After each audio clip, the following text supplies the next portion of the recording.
Hello guys! For today's video, aalis muna kami ngayon patungong Sitio Basad, Barangay Tadi, Sara, Iloilo. Mountain Explorer muna ngayon guys ang beshi nyo, kaya samahan nyo kami sa aming biyahe. Matindi ngayon ang sikat ng araw, kaya heto ang tamang panahon para sa aming biyahe. So kaya tingnan nyo naman guys, paano na lang kung uulan, ano na lang yung sitwasyon namin dito. Kaya tingnan nyo. Masarap talaga ma-explore dito guys, kasi ayan o tingnan nyo. Napakaganda ng tanawin.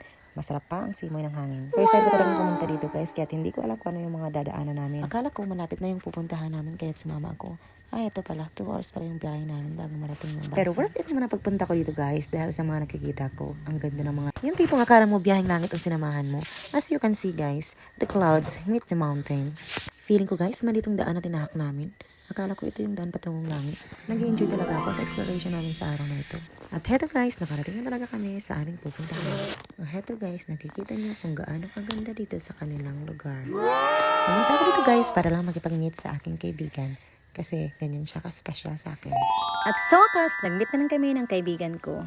Nagkwentuhan kami tungkol sa mga buhay-buhay namin kasi matagal na hindi kami nagkita. At pinapunta niya kami sa bahay nila at doon kami nananghalian kaso wala akong video dito guys. At pag uwi namin, pinadalahan niya kami ng gulay at prutas. Ganyan siya kabait guys. Habang nandito kami guys, fortunately nagkita kami ni Vice Mayor Toto Ryan Zerulo. Hello! May hapon! At nakapagpa-picture kami kay Vice. At pagkatapos na ng chikan guys, heto na kami, kailangan na namin umuwi, baka gabihin kami sa daan. Pumunta kami dito na walang dala guys, pero pag uwi namin marami na kaming dala. Meron kaming kalabasa, may saging, may pineapple, may kamote, at meron pa kaming dalang puno ng saging guys para pantanim. Ganito sila kamapagmahal dito sa Sitio Basad guys, kaya hindi ka magsisi kung pupunta ka talaga dito. At heto na guys, bumiyahe na kami pa uwi, kailangan naming madaliin ang aming biyahe kasi malayo pa ang aming lalakbayin. Dalawang motor kami guys kasi kasama pa namin yung isa kong kapatid at kanyang asawa. Pero guys, sa ngayon, nag-separate ways kami dahil gusto ng kapatid kong ito para mag-shortcut daw kami. Pero ito ang aming mga dinaanan. Nagtanong kami sa isang bata na aming nadaanan kung okay ba yung daan dito. At sabi niya, okay din daw. Okay naman yung daan. Hindi naman daw mahirap pag dito kami dumaan. Kaya hayan tingnan nyo guys kung gaano kaganda ang daan dito. Kaya nag-desisyon yung kapatid ko na dito na lang daw dumaan para mabilis kami makarating sa bahay. Pero ito na guys, ito na talaga ang sinasabi nilang maganda daw yung daan dito. Hindi daw mahirap. At dito na nag-umpisa ang kahirapan ng buhay ko sa araw na ito. Hayan guys, tingnan nyo. Binababa ako ng kapatid ko para daw maglakad kasi hindi niya kaya nasasakay ako pag nag-drive siya.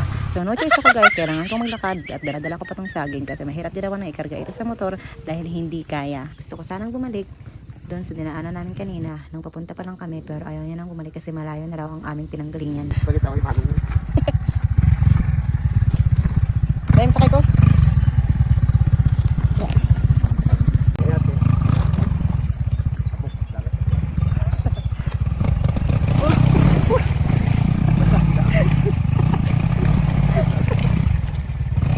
Pasakaw? Ay, gamay. Hindi na lang. Pasak.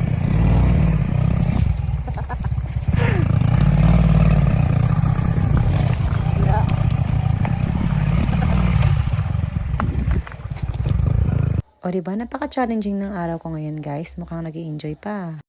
At ito guys, kung makikita nyo sa bundok na ito, dyan kami sa baba ng galing. Kahit napakahirap ng mga pinagdaanan namin ngayon. Babalik ka out? Ito tumagi sa ano, sa Timin?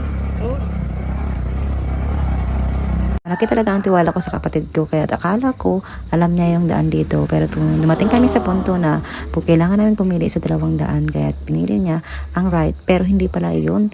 At pumunta naman kami sa left pero hindi pa rin yun. Ang masaklap lang dito guys ay wala kami pagtanungan. Wala talagang bahay dito guys. Wala kang taong makikita.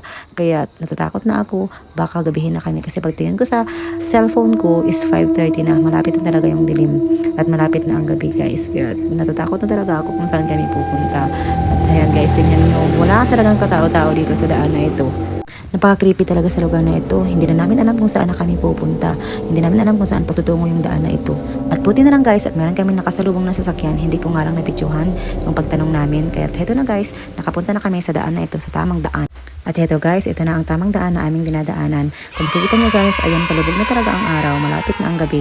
At patingin ko guys, meron din namang bahay dyan pero ang layo pa sa daan.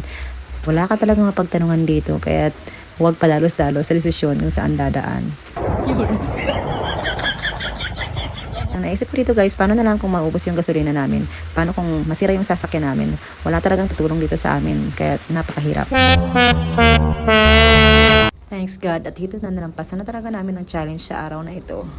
Pauwi na talaga kami guys, malapit na yung bahay namin. Makakauwi na nga pero yung kaba dito sa dibdib ko parang hindi pa napauwi. Maraming salamat guys at sinamahan nyo kami sa adventure namin sa araw na ito. Thank you, bye-bye!